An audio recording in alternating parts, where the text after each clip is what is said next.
After a decade of cataclysmic war, the universe held its breath. The Titanomachy was over. Cronus, the cruel king of the Titans, was overthrown. His reign of fear concluded. He and his brethren were cast down into the eternal abyss of Tartarus, their power broken forever.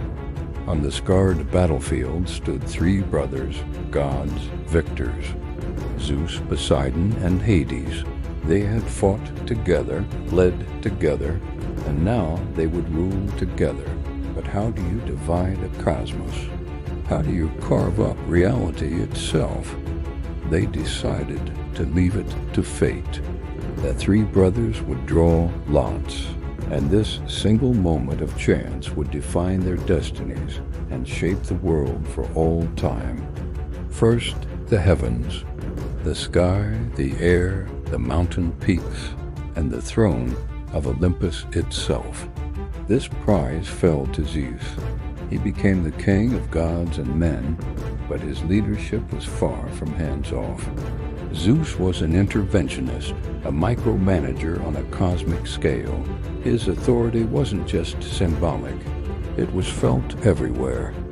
He reveled in the intricate politics of the gods and meddled constantly in the affairs of mortals below. His rule was defined by charisma, a thirst for power, and a desire to enforce his will directly. Whether by hurling a thunderbolt or descending to earth in disguise, Zeus made sure everyone knew who was in charge. His reign was active, personal, and often deeply intrusive. The second lot was drawn, and with it came the vast, untamed seas. The oceans, the earthquakes, the storms all fell to Poseidon. His style of rule was a world away from his brothers.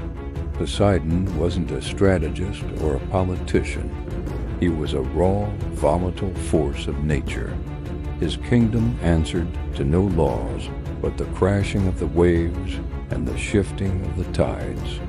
His leadership was impulsive, driven by personal slights and sudden passions. One moment he could be calm, guiding sailors to safety. The next, enraged by some perceived insult, he could shatter coastlines with his trident.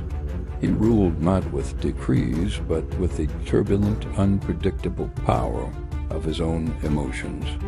His domain was as wild and untamable as his temper. Finally, the last lot remained.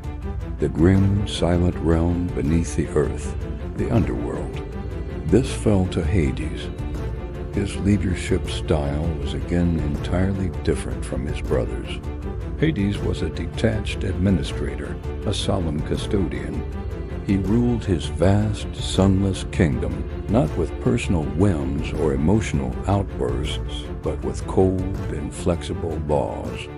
His job was to manage the endless flow of souls, a bureaucratic task of immense scale. He was impartial, hands-off, and focused solely on maintaining the unchangeable order of life and death. While Olympus buzzed with drama and the seas churned with passion, the underworld operated with quiet, grim efficiency. Hades wasn't a king who reveled in power. He was a warden who simply did his job, forever separated from the chaotic world above. So the cosmos was divided. Three brothers, three realms, three radically different ways of ruling. Zeus, the interventionist king, always meddling from his throne in the sky. Poseidon, the emotional force of nature, his moods shaping the very oceans. And Hades, the detached administrator, maintaining a rigid, silent order in the darkness below. This was no easy alliance.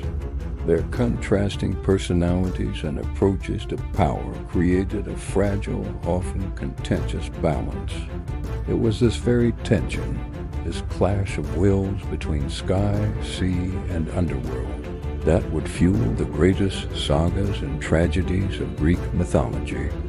Their reign was a constant struggle, a testament to how character is destiny, even for the gods.